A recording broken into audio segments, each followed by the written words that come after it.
하나님 말씀 함께 보시겠습니다. 창세기 4장 1절부터 8절 말씀입니다. 교독하겠습니다. 1절 제가 읽습니다. 아담이 그의 아내 하와와 동침하매 하와가 임신하여 가인을 낳고 이르되 내가 여호와로 말미암아 득남하였다 하니라.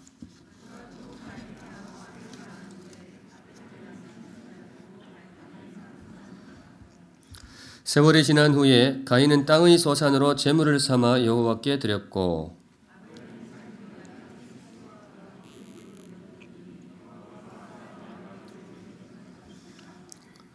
가인과 그의 제물은 받지 아니하신지라. 가인이 몹시 분하여 안색이 변하니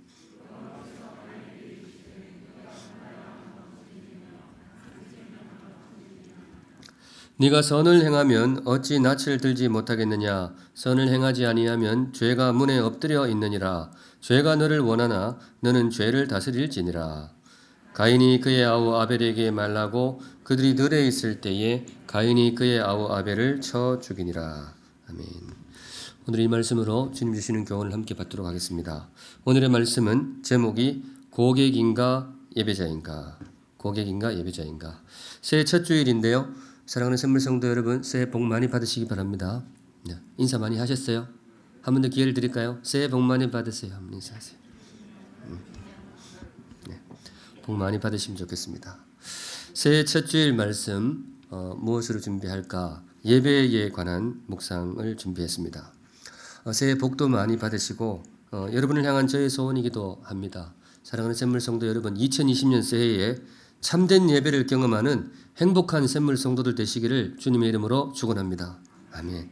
참된 예배를 경험하게 하소서. 샘물의 예배 가운데에 주님이 임재하여 주시옵소서. 지난해 우리가 제일 많이 올려드린 그런 기도 제목입니다. 제 소원이고 여러분들의 소원이라고 믿습니다. 정말로 우리 샘물 예배에 주께서 임재하시어서 진정한 예배를 경험하는 한 해가 되면 좋겠습니다. 어떻게 하면 될까요? 어떻게 하면 우리가 참된 예배를 경험할 수 있을까? 기도해야 되겠죠. 지난해도 많이 기도했지만 올해도 공사관에 모일 때 이 기도를 많이 해주시면 좋겠습니다. 주님, 샘물 예배에 주님이 임재하여 주시옵소서.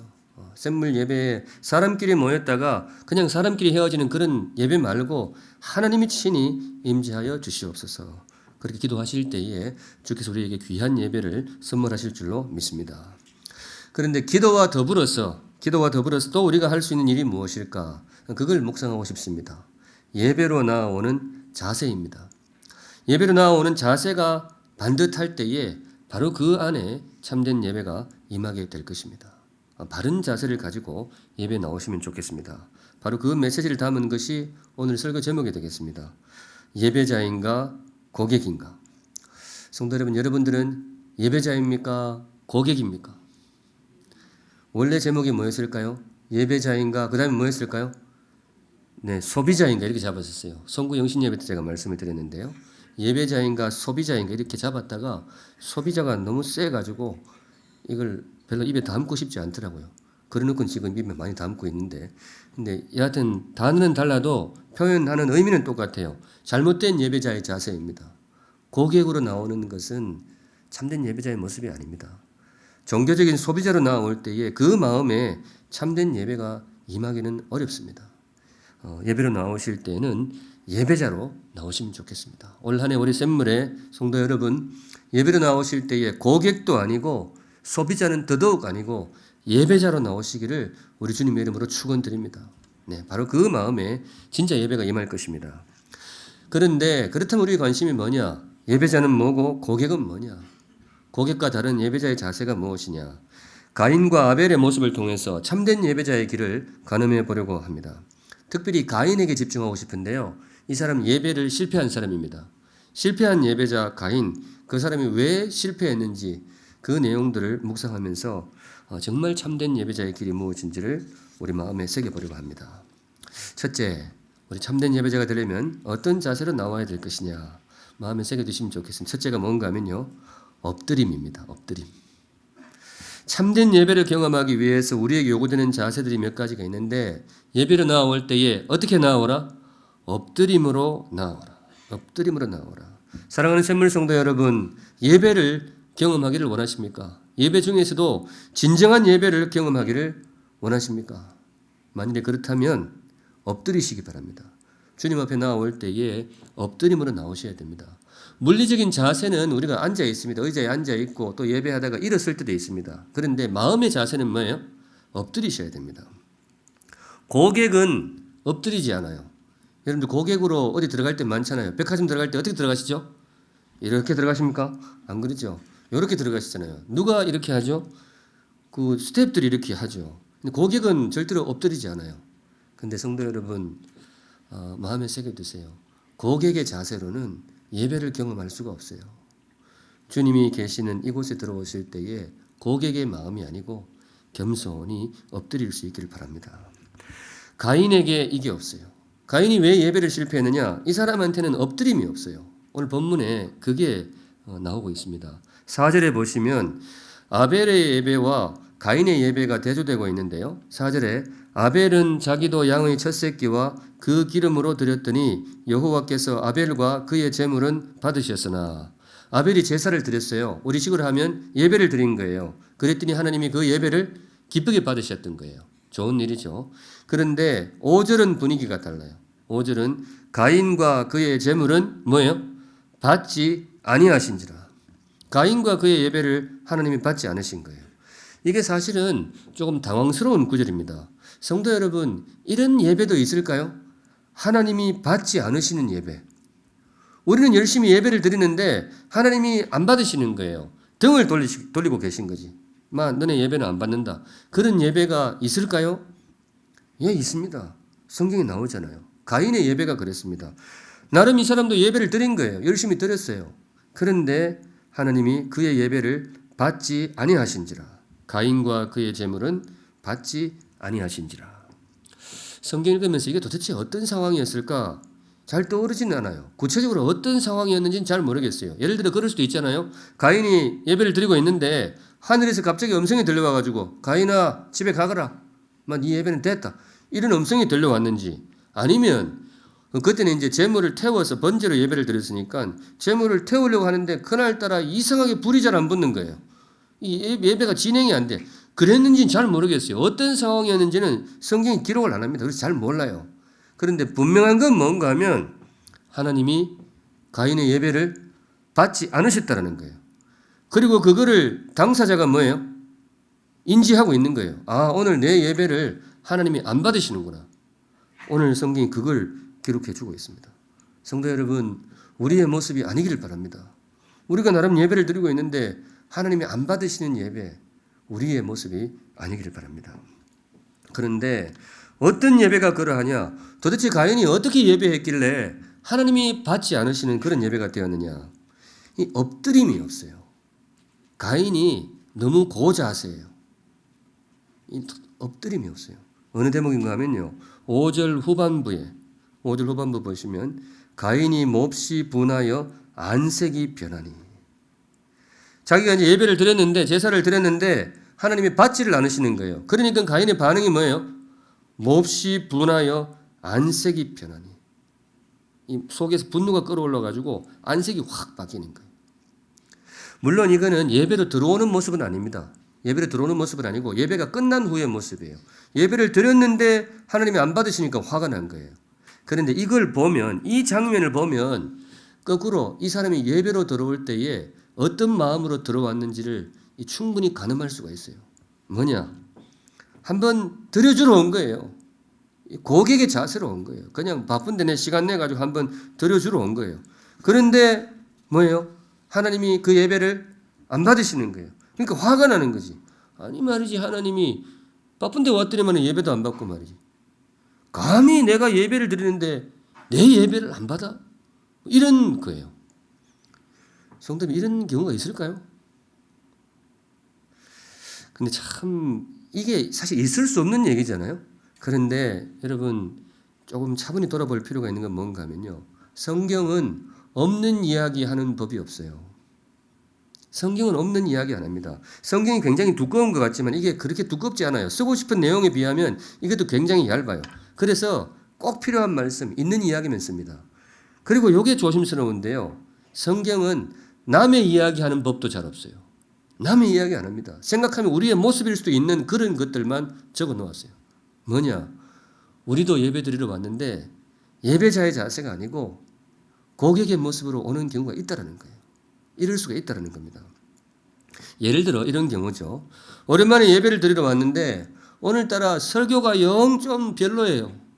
저 사람이 지난주에 뭐가 좀 바빴는지 설교 준비가 은혜가 안 돼요. 설교가 은혜가 안 돼. 그래서 설교 듣다가 몹시 분하여 안색이 변하니. 그럴 수가 있는 거예요. 몹시 분하여 안색이 변하니. 그리고 보통 이제 설교가 조금 죽을 수면 이 찬양팀이 좀 받쳐줘야 되거든요. 찬양팀이 좀 분위기를 살려줘야 된다. 그런데 찬양팀도 지난주에 뭔 일이 있었는지 영 오늘따라 이게 박자가 안 맞는 거예요. 그래서 막 찬양하다가 뭐예요? 몹시 분하여 안색이 변하니. 물론 설교가 은혜가 돼야죠. 선포되는 말씀이 위로가 되고 또 용기도 되고 때로 말씀을 통해서 거룩한 도전도 받고 설교가 그래야 합니다. 설교자로서 그렇게 되도록 제가 최선을 다해서 말씀을 준비하겠습니다.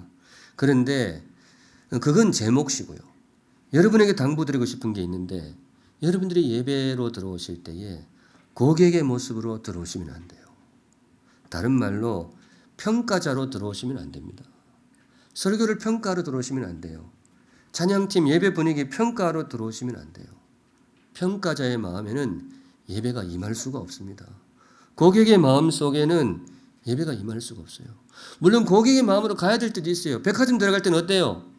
들어가야죠. 탁 들어가야죠. 들어갔는데 별로 뭐 안 좋아요. 옷이 안 좋아. 그럼 뭐예요? 몹시 분하여 안색이 변해도 돼요. 그건 돼. 그리고 또 어디 음식점 갔는데 비싼 돈 냈는데 오늘따라 간이 영 안 맞아가지고 막 매워요. 그럼 어때요? 몹시 분하여 안색이 변해도 돼요. 왜? 그 자리는 그래도 됩니다. 물론 너무 갑질하면 안 되지만은 그건 고객이니까. 그런데 성도 여러분, 예배로 들어오실 때는 그 자세는 안 됩니다. 평가하는 자세가 아니고 겸손히 엎드린 예배자로 나오셔야 됩니다. 제가 지금 설교 부담 덜려고 드리는 말씀은 아니에요. 설교 평가 받을 것 같으니까. 설교자는요, 이 평가의 대상이 되는 것은 사실 피할 수 없는 숙명입니다. 이건 뭐 어쩔 수가 없어요. 이 자리에 서는 순간, 단에 서는 순간 그렇게 돼요. 이게 평가의 대상이 되는구나. 그거는 사실 이 땅에 있는 모든 설교자가 절대로 피할 수 없는 그냥 평생 짊어지고 가야 될 짐이에요. 제가 그 짐 질 겁니다. 어쩔 수 없어요, 이 자리는. 그런데 제가 여기서 이 말씀 드리는 것은 그 짐을 가볍게 하자고 드리는 말씀은 아니에요. 여러분에게 참된 예배를 선물하고 싶습니다. 선물해서 여러분들에게 진정한 예배를 경험하게 해드리고 싶습니다. 목사로서 그래요. 저도 이 목사로 부름받았고 예배 집리자로 부름받았는데 제 소원이 그렇고 여러분들을 향한 사명이 그거예요. 최고의 예배를 여러분들에게 선물을 해야 될 사명이 저한테 있는 거예요. 그 최선을 다할 겁니다. 그런 의미에서 여러분들에게 이 권면을 드리고 싶습니다. 사랑하는 샘물 성도 여러분, 예배로 나오실 때에 예배자로 나오시기 바랍니다. 고객이 아니고요. 소비자는 더더욱 아니고요. 겸손하게 엎드린 예배자로 나오실 때 바로 그 마음에 참된 예배가 임하게 될 것입니다. 가인의 마음에 그게 없어요. 이 사람 아무리 먼 예배를 해도 이 사람에게는 예배가 임할 수가 없고 하나님이 임재하실 수가 없어요. 이런 마음은 안 돼요. 성도 여러분, 예배에 관해서 관을 분명히 하시면 좋겠습니다. 예배는 내가 무언가를 얻는 시간이 아니고 내가 무언가를 하나님께 뭐예요? 드리는 시간입니다. 이걸 분명히 하셔야 돼요. 예배는 뭘 챙기러 나오는 시간이 아니에요. 받으러 나오는 시간이 아니고 드리러 나오는 겁니다. 물론 예배에서도 얻는 게 있습니다. 은혜가 있고 위로가 있고 용기가 있어야 됩니다. 그런데 예배의 초점이 어디에 있어야 되느냐? 예배는 두렵고 떨림으로 하나님 앞에 엎드리는 시간입니다. 내가 주님께 드리는 예배예요. 물론 예배가 너무 경직될 필요는 없어요. 뭐 빳빳하게 그렇게 할 필요는 없습니다. 기쁨도 있고 분위기도 조금 뜨겁고 하는 게 좋아요. 그러나 그 제일 밑바닥 기초에 뭐가 있어야 되느냐? 두렵고 떨림이 있어야 됩니다. 제가 그걸 표현을 오늘 엎드림이라고 했어요. 엎드림. 고객의 자세 안 돼요. 겸손하게 엎드림으로 주님 앞에 나오시면 좋겠습니다. 새해부터 예배 순서 3부에는 없던 순서들이 많이 들어왔는데요. 엎드림을 돕기 위한 순서가 있습니다. 거기 보시면 우리 찬양팀 하다가 마지막 찬양이 뭔가 하면 예수 우리 왕이여 그 찬양하잖아요. 그죠? 그 찬양하면서 앉아 있다가 다 같이 어떻게 해요? 일어서라고 말씀을 드렸어요. 왜 이걸 일어서라고 하느냐?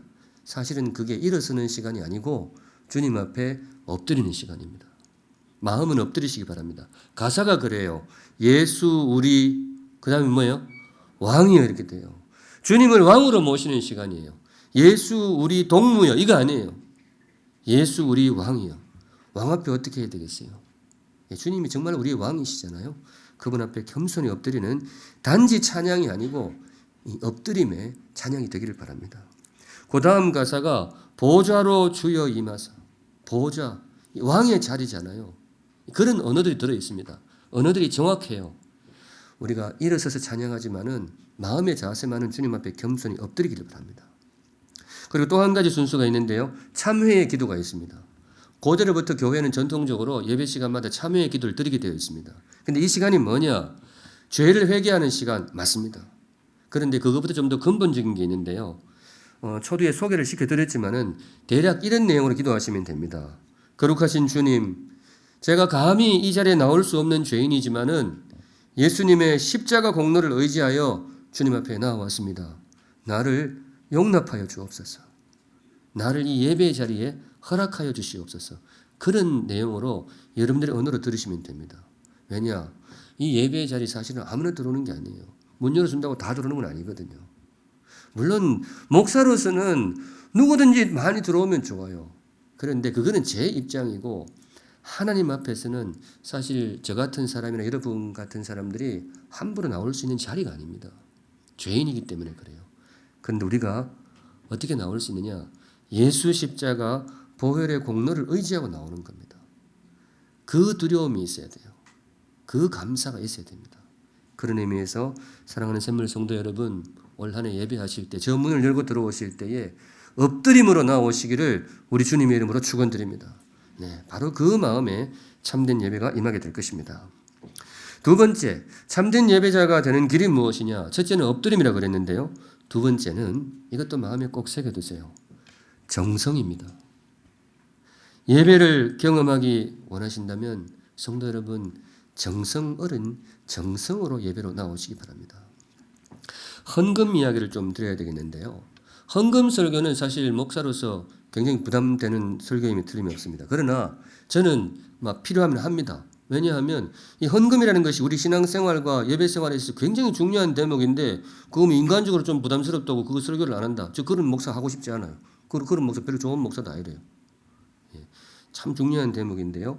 예배의 본질적인 요소이기 때문에 오늘 성경이 가르쳐 주시는 헌금의 원칙을 소개하도록 하겠습니다. 제일 먼저 헌금의 원칙, 이런 제1 원칙은 이겁니다. 성도 여러분, 헌금은 매우 중요합니다. 예배에 있어서 헌금은 굉장히 중요한 시간입니다. 본질적인 요소로 갈 수도 있어요. 심지어 이렇게까지 말씀드릴 수가 있어요. 헌금이 곧 예배입니다. 사실 굉장히 강하게 들릴 수도 있는데 아니 예배는 찬양이고 예배는 기도고 그러는 거지 어떻게 헌금이 곧 예배다 그렇게 말을 할 수 있느냐. 제 말이 아니고 오늘 본문 보면 성경이 가르치는 원리가 그 정도 강도로 가르칩니다. 오늘 본문 보시면요. 아벨과 그의 제물은 받으셨으나 이렇게 표현되어 있죠. 성공한 예배 아벨과 그의 제물은 받으셨으나 그런데 그 뒷부분에 보시면 실패한 예배도 마찬가지예요. 가인과 그의 제물은 받지 않으신지라. 예배를 소개하는데 예배자와 이 헌물을 한 묶음으로 소개하고 있어요. 아벨과 그의 제물은 받으셨으나 실패한 것도 마찬가지예요. 가인과 뭐예요? 그의 제물은 받지 아니하신지라. 이게 무슨 뜻이냐? 예배와 그 제물이 분리가 될 수 없다는 것입니다. 예배자와 그 헌물이 나뉘어질 수가 없다는 거예요. 한 묶음으로 나아간다는 겁니다. 그런 의미에서 사랑하는 샘물 성도 여러분, 하나님을 예배하기를 원하십니까? 정말로 예배하기를 원하십니까? 그러면 헌물을 준비하시기 바랍니다. 목사로서 굉장히 조심스러운 말이지만은 성경의 가르침입니다. 헌물을 준비하시기 바랍니다. 오늘 본문은 성경에서 예배에 관한 첫 가르침입니다. 창세기에서 성경이 시작이 되는데 쭉 창세기에서 창조도 나오고 이야기 나오잖아요. 그런데 예배에 관한 언급이 처음 나오는 장면이 바로 이 대목이에요. 아벨의 예배, 가인의 예배. 그런데 이 처음으로 하나님이 예배를 가르치면서 주신 말씀이 뭐냐? 예배와 헌물이 연동된다는 겁니다. 예배자와 그 헌물이 연동되고 있어요. 인류가 하나님께 드린 첫 예배는 찬양이 아니었습니다. 인류가 하나님께 드린 첫 예배는 기도도 아니었어요. 헌물이었습니다. 하나님 앞에 헌물을 갖고 와서 그걸 드리는, 그게 성경이 기록하고 있는 첫 번째 예배가 되겠습니다. 물론 예배에 있어서 찬양이 굉장히 중요합니다. 기도가 빠질 수가 없어요. 여러 섬김과 봉사도 필요합니다. 그런데 그 무엇보다 예배의 근본에 자리하고 있는 것은 헌물입니다. 속으로 요즘 샘물교회 재정이 좀 모자라나 이렇게 생각하시는 분 있는 것 같은데 아니에요. 요즘 샘물 재정 든든합니다. 특별히 지난해 재정을 많이 부어주셔서 여유도 좀 있습니다.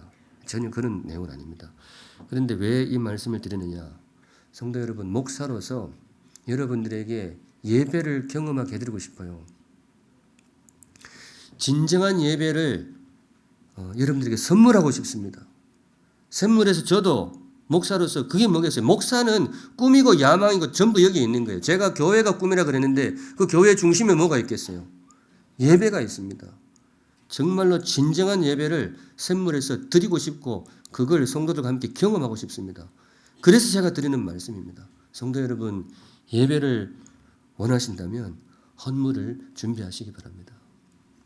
한 걸음 더 나아가세요. 성도 여러분, 참된 예배를 경험하시기를 원한다면 이거 아멘 받고 나가야 됩니다. 한 번 더 하겠습니다. 사랑하는 샘물 성도 여러분, 예배를 정말 하나님을 예배하기를 원하신다면 마음을 담아 아멘 해주세요. 하나님을 예배하기를 원하신다면 헌물을 준비하시기 바랍니다. 네, 그게 예배입니다. 그런데 한 걸음 더 나아가면요, 참된 예배를 정말 경험하고자 하신다면 헌물을 준비하시되 정성으로 준비하시기 바랍니다. 모름지기 헌물에는 정성이 담겨야 돼요. 정성이 담기지 않은 헌물은 진정한 헌물이라고 보기가 좀 어렵습니다. 가인의 예배가 실패한 이유의 그 중심에 이게 있어요. 이 사람은 헌물은 있었는데, 그래서 예배는 있었는데 정성이 없어요. 가인의 예배와 아벨의 예배가 왜 그렇게 차이가 났을까? 그 차이의 핵심이 뭘까? 많은 분들이 고민을 했는데 처음에 어떤 분들은 그렇게 생각했어요. 헌물의 종류가 잘못돼 버렸다. 이 아벨은 어린 양으로 드렸잖아요. 그런데 가인은 뭘로 했죠? 이 곡식으로 드렸거든요. 이게 잘못됐다는 거예요. 원래 하나님께 제사 드릴 때는 어린 양이나 짐승으로 드려야 되는데 이 사람이 그냥 곡식을 해가지고 실패한 것이다. 아닙니다. 구약 성경에 하나님은 곡식 헌물도 굉장히 기쁘게 받으십니다. 그건 차이가 아니에요. 여기서 무슨 차이가 나왔는가 하면 사실 두 분의 직업 차이예요. 아벨은 양치는 목자였고요. 가인은 농사진 농부였어요. 각기 소출을 가지고 하나님께 헌물 드린 거예요. 그렇게 하면 됩니다. 이건 전혀 잘못이 아니에요. 그럼 어디에서 차이가 나느냐? 4절에 보시면 4절 아벨은 자기도 양의 첫 새끼와 그 기름으로 드렸더니 이렇게 되어 있어요. 아벨은 자기도 양의 첫 새끼와 그 기름으로 드렸더니 여호와께서 아벨과 그의 제물은 받으셨으나. 무슨 말인가 하면 아벨은 그 헌물에 자기 마음을 담았던 거예요. 하나님께 드리는 헌물인데 무엇을 드려야 할까? 그의 처음으로 태어난 첫 새끼 어린 양, 정말 정결한 예물을 하나님께 드려야 되겠다. 그걸 구분해서 드린 거였어요. 그 마음을 사실은 하나님이 받으신 겁니다. 하나님이 양고기를 좋아하시는 분이 아니란 말이죠. 그 정성을 받으신 거예요. 그런데 가인의 제물에는 이게 보이지가 않아요. 3절에 보시면 세월이 지난 후에 가인은 땅의 소산으로 제물을 삼아 여호와께 드렸고, 헌물이 있습니다. 예배가 있어요. 그런데 정성이 보이지가 않아요. 성도 여러분, 저도 그렇고 여러분들도 그렇고 하나님께 드리는 헌물에 정성이 담겨 있기를 바랍니다. 네, 헌물에는 우리의 정성이 담겨야 됩니다. 물론 형편이 다 다르기 때문에 무게나 금액은 다 다르겠지만은 적어도 우리의 정성이 담겨야 진정한 헌물이라고 할 수 있습니다. 돈 이야기가 참 그렇지만은 생각하면 돈이 제일 정직해요. 돈이 제일 정직해요. 내 마음이 어디 있느냐 정확합니다. 돈이 어디로 가는지 보면 보입니다. 음식 좋아하는 사람은 전부 카드 목록이 뭐예요? 뭐 이 식당 저 식당 식당이 쭉 나오는 거예요. 옷 좋아하는 사람들은 뭐예요? 뭐 백화점 가가지고 쭉 이렇게 있는 거예요. 그게 다 돈으로 나오게 돼 있거든요. 근데 성도 여러분, 저와 여러분의 고백, 하나님을 향한 감사, 그분의 은혜에 대한 감사가 진심이라면, 정말 여러분들의 마음이 거기에 있다면 여러분의 헌물에 정성이 보이기를 바랍니다. 네, 그게 사실 정직한 거예요. 예수님도 그렇게 말씀하셨거든요. 네 재물이 있는 곳에 네 마음이 있느니라. 우리 인생을 아시는 거죠. 헌물을 드릴 때는 정성으로 그 마음에 진정한 예배가 임하게 될 것입니다. 또 한 가지 이것도 꼭 지적해 드리고 싶은데요. 헌물을 드릴 때는요. 정성과 더불어서 정직해야 됩니다. 헌물에 부정이 끼면 안 됩니다. 이 사람한테 뭐 어떤 내는 돈도 그렇지만 하나님께 드리는 헌물은 부정한 마음이 끼면 안 됩니다. 11조 이야기를 잠시 드려야겠는데요. 11조. 저는 목사로서 우리 모든 성도들이 11조를 드리기를 바랍니다. 그게 제 본심입니다. 저도 그렇게 하고 있고 성도들 그렇게 했으면 좋겠어요. 왜냐하면 11조는 다른 헌금과 달라서 이거는 신앙 고백입니다. 제가 왜 헌금 기도할 때에 고백의 헌물도 있고 뭐 감사의 헌물도 있고 이런 이야기 하잖아요. 그거 말할 때 고백의 헌물 그 멘트가 뭘 가리키느냐? 11조 헌금을 가리킵니다. 11조에는 고백이 담겨 있는데 어떤 고백이냐 하면요. 나의 모든 소유가 주님의 선물입니다. 이 고백이 담겨 있어요. 천지 창조를 통해서 하나님이 다 지으시고 나의 생명까지 그분이 지으시고 나에게 주신 모든 것이 그분의 선물입니다. 이 고백을 담아서 수입의 10분의 1을 하나님께 드리는 것. 이게 11조입니다. 구약시대 이스라엘 백성들은 가나안 땅을 통해서 경험했어요. 땅 한 평 없던 사람들이 하나님의 인도하심을 통해서 가나안 땅을 받고 주의 은혜로 소출을 거두었단 말이죠. 이 모든 것이 주님의 선물입니다. 그래서 주님이 정해신 법도대로 11조를 드렸던 거예요. 그게 11조입니다. 성도 여러분, 믿음으로 참여하실 분은 현금에 참여하시기 바랍니다. 네. 그런데 목사도 조심스럽지만 이 말씀도 드립니다. 저는 모든 분들에게 이걸 강요하지 않습니다. 획일적으로 모든 분들이 11조에 참여하라 그렇게 제가 강하게 말씀을 드리지는 않습니다. 왜냐하면 이건 믿음의 분량이 따라줘야 됩니다. 믿음이 따라오지 않으면 이걸 할 수가 없어요. 그 수입의 10분의 1이라는 것이 굉장히 커요. 저는 돈 많이 벌면 좀 쉽지 않겠나 그랬는데 또 그분들도 그렇지 않대요. 많이 벌면 또 뭐예요? 양이 많이 늘어나잖아요. 그러니까 다 어려운 거예요. 그래서 함부로 강요할 수는 없습니다. 그래서 저는 이 말씀 드립니다. 믿음이 따라올 때 하시기 바랍니다. 그런데 그 전에도 제가 이 말씀을 드립니다. 그때에도 정직하게 하시기 바랍니다. 뭔가 하면 믿음이 이게 도무지 수입의 10분의 1을 낼 만큼 믿음이 안 돼요. 그런데 혹시 사람들한테 그럴까 싶어서 일부지만은 11조 헌금으로 드리는 경우가 있습니다. 성도 여러분, 그거는 정직하지 못합니다. 그럴 때에는 그냥 감사 헌금 봉투에 담으시기 바랍니다. 물론 우리 교회는 저는 어떤 전통에서 자라왔는가 하면 목사가 헌금 내용을 보지를 않습니다. 그런 전통이 쭉 자라왔어요. 그리고 지금도 별로 보고 싶지 않아요. 왜냐하면 그렇게 되면 성도들 바라볼 때 괜히 그런 마음이 들면 안 되기 때문에 아마 앞으로도 그렇게 할 것 같아요. 그런데 우리의 헌물을 누가 보시느냐 하면 하나님이 보십니다. 이거는 사람에게 내는 것도 아니고 교회에 내는 기부금도 아니에요. 기부금 명세서라고 가지면 그거는 관에서 쓰는 용어이고 우리는 하나님께 헌물을 드리는 겁니다. 정직하게 정결한 마음으로 드리시면 되겠습니다. 그래서 혹시 그 믿음이 따라주지 않을 때는 이렇게 기도하시면 돼요. 하나님, 목사님은 저래도 나는 아직 11조를 드릴 만큼 믿음의 담력이 생기지 않습니다. 그래서 이렇게 감사함으로 대처하는데 나중에 믿음이 생기면 저도 참여하겠습니다.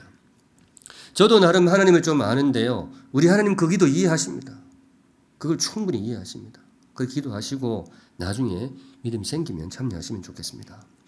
여러분의 믿음을 응원하기 위해서 성경 한 구절 읽어드립니다. 말라기 3장 10절인데요. 말라기 3장 10절 같이 한번 읽을게요. 시작. 만군의 여호와가 이르노라 너희의 온전한 11조를 창고에 들여 나의 집에 양식이 있게 하고 그것으로 나를 시험하여 내가 하늘 문을 열고 너희에게 복을 쌓을 곳이 없도록 붙지 아니하나 보라. 뭔가 하면 주께서 약속해 주셨어요. 믿음으로 11조에 참여하는 자들에게 내가 반드시 복을 부어줄 것이다. 많은 믿음의 선조들이 경험한 하나님의 약속이 되겠습니다. 참고하시면 좋겠습니다. 마지막으로 참된 예배로 나아가는 한 걸음 더 묵상하고 싶습니다. 정말 참된 예배를 경험하고 싶어요. 정말 예배자가 되기를 바랍니다. 그래서 나올 때는 엎드림으로 나와야 되고요. 우리의 헌물에 정성이 담길 때에 진정한 예배가 우리에게 임할 것입니다.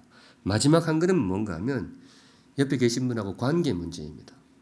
사랑하는 샘물 성도 여러분, 예배로 나오실 때에 서로를 향해서 마음을 열 수 있기를 바랍니다. 네. 혹시 옆에 앉은 분 좀 불편한 분 계세요? 안 계시죠? 혹시 불편한 분이 있다면 예배에 오셨으니 마음을 여시면 좋겠어요. 제가 언젠가 성찬에 관한 설교를 드린 적이 있었죠. 성찬의 의미. 성찬이 뭐냐? 선물 상자라고 말씀을 드렸어요. 그 속에 우리 주 예수 그리스도의 십자가 보혈이 들어있다 그랬습니다. 그게 우리에게 임하는 통로가 되겠습니다. 두 번째는 생명의 양식이라 그랬어요. 진정한 양식이 성찬이다. 그런데 세 번째, 혹시 기억나세요? 성찬의 의미 세 번째, 가족이라 그랬습니다. 가족. 한 상에 둘러서 먹는 한 가족. 예수님이 생명 들여서 만들어준 식탁이 이 성찬인데 이걸 우리가 한 상에 먹는 거예요. 그런데 그 한 상 앞에서 마음이 나누어져 있다. 이건 성찬에 대한 모독이 될 수 있습니다. 그래서 제가 그때 그런 말씀 드렸어요. 우리 샘물에는 관계없는 거지만은 만일에 교회 안에 갈등이 있다. 나눔이 있다. 그럴 때는 원래 예정되었던 성찬이라도 당회가 모여가지고 우리 이번에는 하지 맙시다. 그게 물리는 것이 성찬의 예법입니다. 주님의 한 몸 된 성찬을 앞에 두고 나뉜 마음으로 참여는 안 되거든요. 그런데 사실은 성찬만 그런 것이 아니고 모든 예배가 그러합니다. 성도 여러분, 예배를 나오실 때는 서로를 향해 마음을 열 수 있기를 바랍니다. 가인이 예배가 실패한 또 하나의 근본적인 이유가 여기에 있어요. 가인이 아벨을 어떻게 했죠? 죽입니다. 이 사람. 아까 8절에 보시면 죽입니다. 왜 죽였는가 하면 굉장히 극단적인 사건입니다만은 자기의 예배는 실패했어요. 하나님이 등을 돌리신 거예요. 자기가 알아요. 그런데 아벨은 뭐예요? 아벨은 예배를 받아주신 거예요. 그러니까 시기와 질투, 이게 분노가 끓어오르는 거예요. 그래서 동생 아벨을 죽입니다. 굉장히 극단적인 상황인데 서로를 향한 관계를 단적으로 보여주는 거예요. 특별히 아벨을 향한 가인의 평소 마음을 보여주는 거예요. 동생으로 받아들이지를 못한 거예요. 그냥 시기와 질투, 그런 대상으로 했던 거예요. 그러니까 이런 사고가 벌어지는 것이죠. 그런 마음에는 아무리 귀한 예물이 있더라도 예배가 임할 수가 없습니다.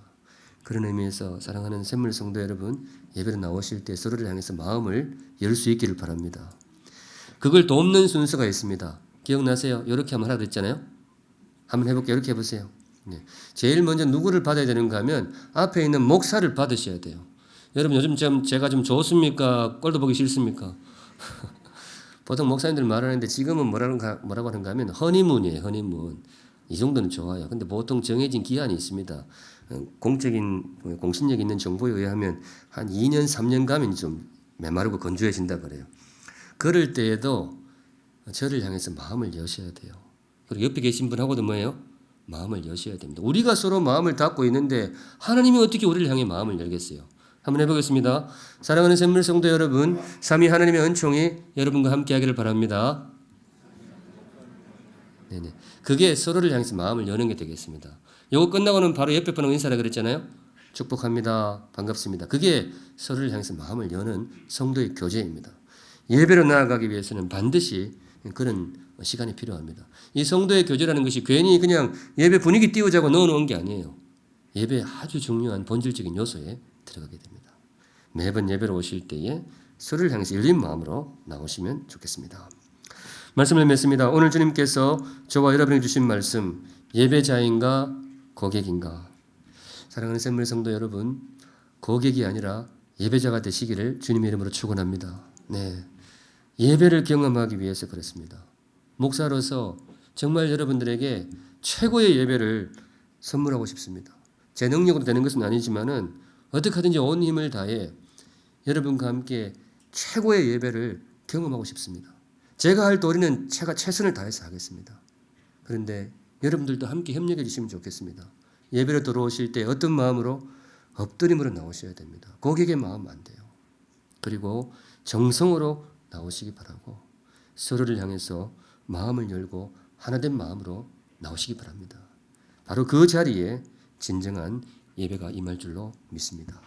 이 모든 말씀을 담아서 2020년 올 한 해 세상에서 가장 존귀한 이름 예배자가 되시기를 우리 주님의 이름으로 축원드립니다. 아멘.